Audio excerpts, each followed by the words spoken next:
Welcome to Telangana rising news.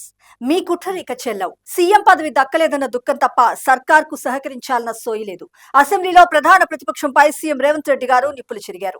త్యాగాలతో వచ్చిన తెలంగాణను అప్పుల ఊబిలోకి నెట్టి ఇప్పుడు నీతులు చెప్తారా అంటూ నిలదీశారు. మీలాగా అబద్ధాలతో కాలం గడపడం మాకు చేత కాదు.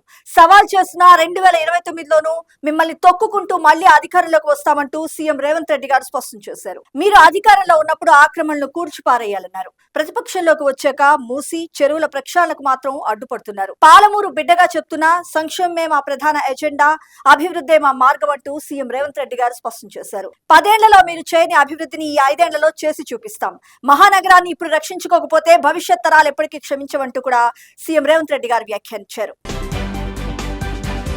రాష్ట్ర ప్రజలకు ముఖ్యమంత్రి శ్రీ రేవంత్ రెడ్డి గారు ఉగాది పండుగ శుభాకాంక్షలు తెలిపారు. నేటి నుంచి శ్రీ పరాభవ నామ సంవత్సరం ప్రారంభం కానుంది. మరి ఈ కొత్త సంవత్సరంలో రాష్ట్ర ప్రజలంతా సుఖ సంతోషాలతో ఉండాలని సీఎం రేవంత్ రెడ్డి గారు ఆకాంక్షించారు. కొత్త ఏడాదిలో కాలం కలిసి రావాలని, సమృద్ధిగా వానలు కురిసి పాడి పంటలతో రైతుల కుటుంబాల్లో ఆనందం వెల్లివిరియాలని, ప్రజలు సంతోషంగా ఉండాలంటూ ఆకాంక్షించారు. గత సంవత్సరం సరిగ్గా ఇదే ఉగాది పండుగ రోజున రాష్ట్రంలో రేషన్ కార్డు ఉన్న ప్రతి కుటుంబానికి ఉచితంగా సన్నబియ్యం పంపిణీ పథకాన్ని ప్రారంభించామని సీఎం రేవంత్ రెడ్డి గారు గుర్తు చేసుకున్నారు. ఈ ఏడాదిలో తెలంగాణ రాష్ట్రం అన్ని రంగాల్లోనూ మెరుగైన ప్రగతి సాధించి దేశానికి ఆదర్శంగా నిలుస్తుందంటూ ప్రజలకు హామీ ఇచ్చారు.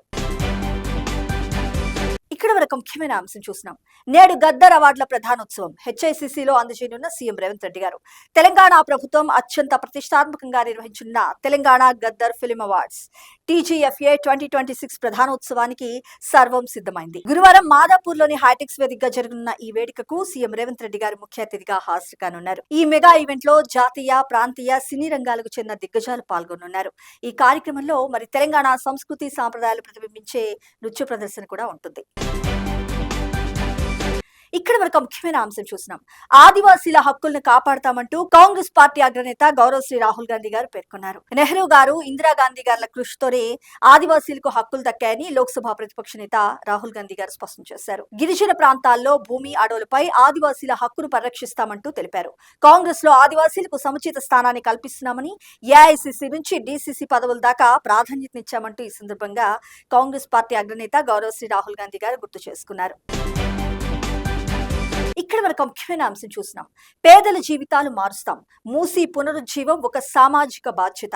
మురుగునీరు, ఈగలు, దోమలు, రోగాల మధ్య అత్యంత దయనీయ పరిస్థితుల్లో బతుకుతున్న పేదల జీవితాన్ని మార్చాలన్నదే తమ ప్రభుత్వ ప్రధాన సంకల్పం అంటూ డిప్యూటీ సీఎం మల్లు భాటి విక్రమార్క గారు స్పష్టం చేశారు.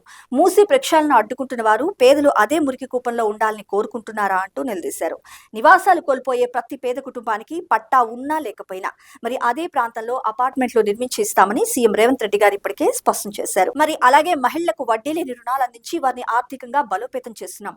వారి పిల్లలకు అంతర్జాతీయ ప్రమాణాలతో యంగ్ ఇండియా రెసిడెన్షియల్ స్కూల్స్ నిర్మించి వారి ఉజ్వల భవిష్యత్తుకు పునాది వేస్తున్నామంటూ కూడా డిప్యూటీ సీఎం మల్లు భట్టి విక్రమార్క గారు తెలిపారు. ఇక్కడ మనకు ముఖ్యమైన అంశం చూసినాం.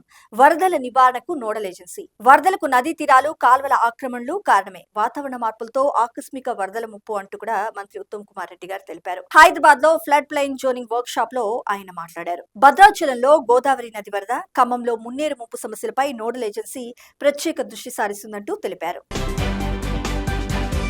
ఇక్కడ మనకు ముఖ్యమైన అంశం చూసినాం. మూసీ ప్రాజెక్టు తొలి దశ DPR తయారైంది.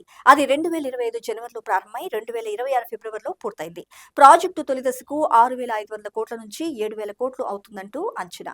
మూసీకి రెండు వైపులా 50 మీటర్లను బఫర్ జోన్ గా గుర్తిస్తూ 2016లో భారత ప్రభుత్వం ఇచ్చిన జీవో ప్రకారమే మేము ముందుకెళ్తున్నామంటూ ప్రజాప్రభుత్వం తెలిపింది. తుది ఎన్యూమరేషన్ కొనసాగుతుంది. సుమారు 1,435 నిర్మాణాలు ప్రభావితమయ్యే అవకాశం ఉందంటూ తెలిపారు.